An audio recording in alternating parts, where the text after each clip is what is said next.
NTV time, जनता की बात जनता के साथ।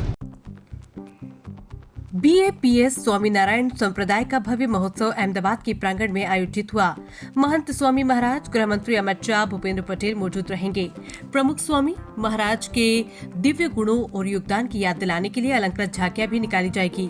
BAPS में प्रमुख वर्णी अमृत महोत्सव का समापन समारोह अहमदाबाद के रिवर फ्रंट इवेंट सेंटर में भव्य रूप से मनाया जाएगा। प्रमुख स्वामी महाराज के जन्मदिवस पर मानव सेवा के लिए समर्पित उनके अनेक सफल कल्याणकारी कार्यों को एक विशेष सांस्कृतिक कार्यक्रम के माध्यम से श्रद्धांजलि दी जाएगी।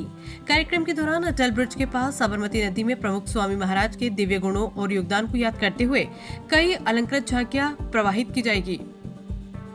पिछले 2 महीने से कुल 20 सेवा विभाग और 5,500 स्वयंसेवक कर रहे हैं सेवा। यातायात प्रबंधन और नदी के किनारे वाहनों के लिए पार्किंग की सुंदर व्यवस्था करने के लिए स्वयंसेवक मौजूद रहेंगे। निर्धारित बस समय सारणी के अनुसार लगभग 40,000 श्रद्धालु और संभावित श्रद्धालु शाम 4:30 बजे तक रिवर फ्रंट इवेंट सेंटर में अपना स्थान ग्रहण कर लेंगे।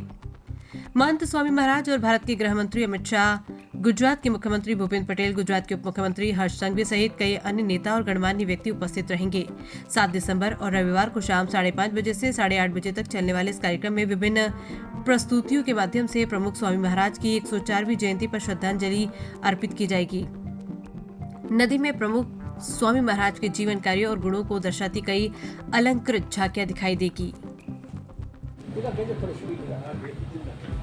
परम पूज्य प्रमुख स्वामी महाराज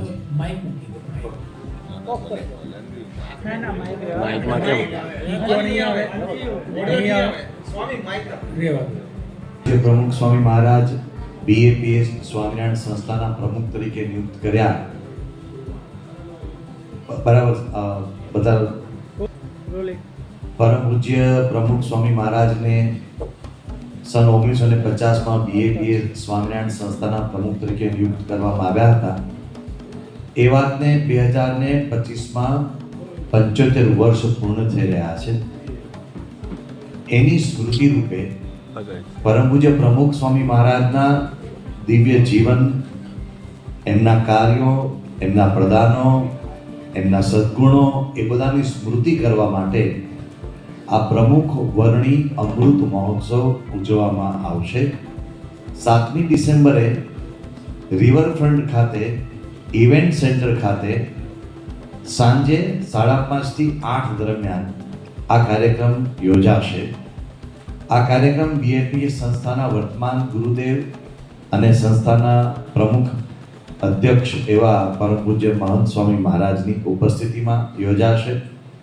આ કાર્યક્રમ ભારતના માનનીય ગૃહમંત્રી શ્રી અમિતભાઈ શાહ, માનનીય મુખ્યમંત્રી શ્રી ભૂપેન્દ્રભાઈ પટેલ અને માનનીય ઉપમુખ્યમંત્રી શ્રી હર્ષભાઈ સંઘવી બધાની ઉપસ્થિતિમાં યોજાશે। આ પ્રસંગે BAPS સ્વામિનારાયણ સંસ્થાના વરિષ્ઠ સંતો અને હજારો હરિભક્તો ઉપસ્થિત રહેશે।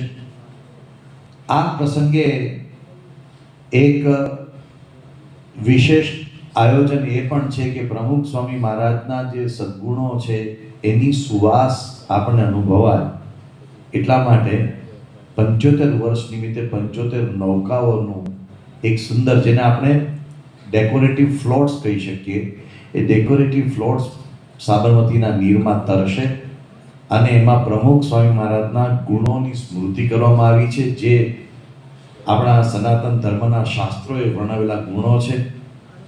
એ ગુણોની ત્યાં સ્મૃતિ સાથે એમાંથી પ્રેરણા પ્રાપ્ત થાય એવો મંચ કાર્યક્રમ પણ છે।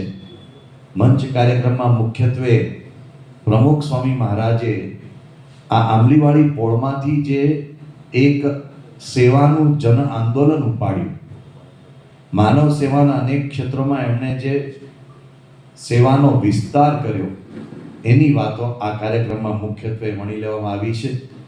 અને એના ઉપક્રમે એમણે અહીંયા જે પ્રતિજ્ઞા લીધેલી આંબલીવાળી પોળમાં, એ પ્રતિજ્ઞાના શબ્દોને એમણે પોતાના જીવનના અંત સુધી કેવી રીતે બરાબર પાળી બતાવ્યા છે એ પાસાઓને પણ વણી લેવામાં આવ્યા છે। આ 7મી ડિસેમ્બરના કાર્યક્રમનું એક મહત્વનું પાસું છે એ છે કે માત્ર આમંત્રિતો માટે જેમાં પ્રવેશ છે, બાકી બધા જ લોકો જીવંત પ્રસારણ દ્વારા આ કાર્યક્રમને માણી શકશે. Amrit Mahotsav riverfront event centre ખાતે યોજવામાં આવ્યો છે એ નિમંત્રિતો માટે જ છે. મેં અગાઉ જણાવ્યું તેમ અવ્યવસ્થા ન સર્જાય એ હેતુને બરાબર સારી રીતે પાર પાડવા માટે જે લોકોએ ઉપસ્થિત રહેવાનું છે જન સમુદાયમાં, હરિભક્તના સમુદાયમાં, એ બધાને ખાસ નિમંત્રણ પાસ આપવામાં આવ્યા છે, એટલે જેને આપણે નિમંત્રણ કાર્ડ કહી શકીએ એ આપવામાં આવ્યા છે.